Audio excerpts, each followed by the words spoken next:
নমস্কার, আমি অ্যাস্ট্রোলজিস্ট তাপস আচার্য। আমার ইউটিউব চ্যানেলে আপনাদের সবাইকে স্বাগতম। 2024 কন্যা রাশির জাতক বা জাতিকাদের ভাগ্য কতটা প্রসন্ন, সেই বিষয়ে আজকের টপিকটা।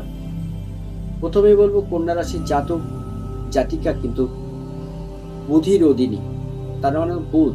কন্যা রাশির অধিপতি কিন্তু বুধ। এই বুধ কি করে?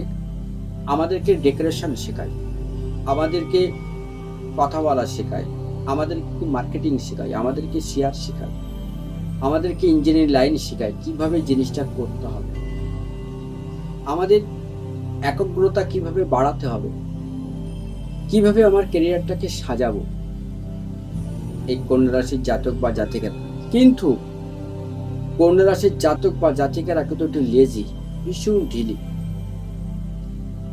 করব, এই সময়টা কিন্তু আপনার চলে গেল। আপনারা এইগুলোকে ত্যাগ করুন, ডিসিশন নেবেন, কাজ পাবেন। এত চিন্তা, এত ভাবনার কিছু নেই। এত জোর দিয়ে বলছি তার কারণ, কন্যা রাশির অধিপতি গ্রহ বুধ, তিনি কিন্তু বৃহস্পতির সাথে মানেন। অতএব এবার কিন্তু আপনার জীবনে একটা সুখের মুখ দেখতে চলেছে। পারিবারিক বলুন, প্রেমিক প্রেমিকা বলুন, বা ব্যবসার জায়গায় আপনার কিন্তু উন্নতির একটা দিক আমরা দেখতে পাচ্ছি। তো কন্যা রাশির জাতক বা জাতিকারা কিন্তু একটু আবেগ, একটু হঠকারী সিদ্ধান্ত, এই গুণ আপনাকে, বা একটু শর্ট টেম্পার, প্রচুর শর্ট টেম্পার, অল্পেতেই আপনাদের রেগে যাওয়ার প্রবণতা। এই রেগে যাওয়ার প্রবণতা থেকে আপনাকে বেরিয়ে আসতে হবে, তবেই কিন্তু জীবনে উন্নতির একটা পথ আপনারা দেখতে পাবেন।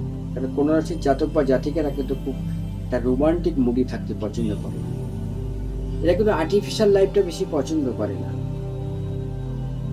কারণ কন্যা রাশির জাতক বা জাতিক গান বাজনা, তবলা, সিনেমা, নাটক, এরা কিন্তু দারুণ পারদর্শী হয়, এবং এরা যদি কিন্তু এইভাবে কিন্তু উন্নতি করে, এবং মেকানিক লাইন, সিভিল লাইন, এটা দারুণ নাম যশ খ্যাতি তৈরি করতে পারে।